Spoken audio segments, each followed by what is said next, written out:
के सेना, सवाल यह है कि सेना ने जिस तरीके से कहा हम अंतरिम सरकार बनाएंगे, क्या वहां बिल्कुल पाकिस्तान जैसे हालात होंगे? इसीलिए कहा जा रहा है कि भाई भारत के आगाह करने के बावजूद भी शेख हसीना उन स्थितियों को संभाल नहीं पाई जो सेना ने बाकायदा स्क्रिप्ट लिखी थी, पटकथा बनाई थी। देखिए अनुराग, मेरे अनुसार तो बहुत ही ज़्यादा बहुत गंभीर सिचुएशन है ये। अभी कोई कह रहा है कि शायद ये ख़त्म हो जाएगा। आप ये लेकर चलिए, जो आपने बात अभी कही है वही सबसे बड़ा चिंता का विषय है। ये जो स्ट्रिंग ऑफ पर्ल्स की हम जब बात करते हैं तो आउट इंडिया जो आपने मालदीव्स में देखे, दो मोहम्मद मायजू ने चलाए, और पूरा चाइना, उसमें चाइना डायरेक्ट है। हमें ये कहते हुए क्यों शर्म आती है, हम जब यहाँ पर बैठे हैं हमारे ऊपर कुछ नहीं है। सेम चीज यहाँ पर हुआ है, उन्होंने जमाते इस्लामी को जोड़ा है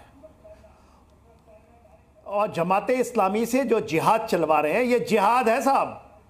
आप ये लेके चलिए, यदि हम इसको ब्रश साइड करेंगे तो हमारे लिए जो ईस्टर्न फ्लैंक से हमारा सिक्योरिटी थी वो खत्म हो जाएगी। आज चाइना के जो कुछ मिलिट्री मैन्स हैं वहां पर, वो चाहते हैं कि वहां पर चाइना का एक बेस आए और उसके ऊपर बातचीत चल रही है। और यदि ये बेस आ जाता है, चाइनीज बेस, नेवल बेस वो चाहते हैं।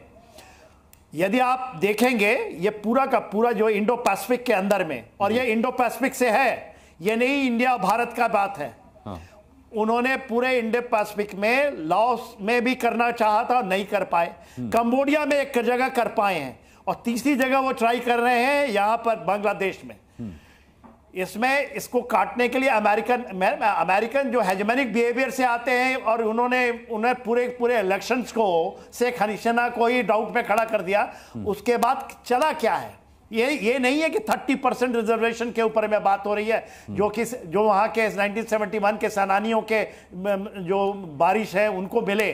बात यो तो शेख हसीना से हटा दिया था, उसको सुप्रीम कोर्ट लेकर आए और फिर उसको बाद उसको हटा देते हैं। आज जमाते इस्लामी आप ये लेके चलिए, उसमें वही जो कट्टरता है वो बांग्लादेश आर्मी के कुछ लोग भी इसमें शामिल हैं। आज देखिए बांग्लादेश की संसद में भी के सेना साहब भीड़ घुस चुकी है, भीड़ का संसद पर भी कब्जा हुआ है। इस वक्त की बड़ी खबर यह है कि वहां की संसद में भी जमकर तोड़फोड़ मचाई गई है। जो हम ये मान रहे थे कि अब शेख हसीना के इस्तीफे के बाद, उनके देश छोड़ने के बाद भीड़ काबू में आएगी, भीड़ का उपद्रव काबू में आएगा, लेकिन वो बढ़ता जा रहा है। पहले प्रधानमंत्री आवास पर वहां की कब्जा किया गया, और अब ये तस्वीरें आप देख रहे हैं संसद से आ रही हैं। बांग्लादेश की संसद में भीड़ का कब्जा हो चुका है।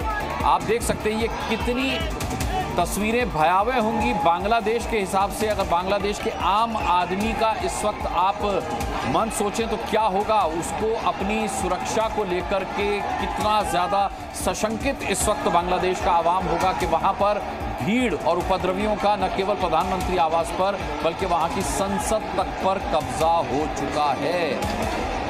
आरती टिक्कू, ये कितना बड़ा अलोकतांत्रिक मूवमेंट एक तरीके से देखा जाए, क्योंकि आप ये देखिए कि सेना वहां पर, मतलब सुबह कोई प्रधानमंत्री है और दोपहर तक उसकी स्थिति ये कर दी जाती है कि उससे इस्तीफा ले लिया जाता है। न केवल इस्तीफा ले लिया जाता है बल्कि उसे देश के नाम संबोधन तक रिकॉर्ड करने की मोहलत नहीं दी जाती है। यानी कि अंदर खाने के शेख हसीना को यह समझ में नहीं आया होगा कि उनके खिलाफ क्या कुछ चल रहा है देश में।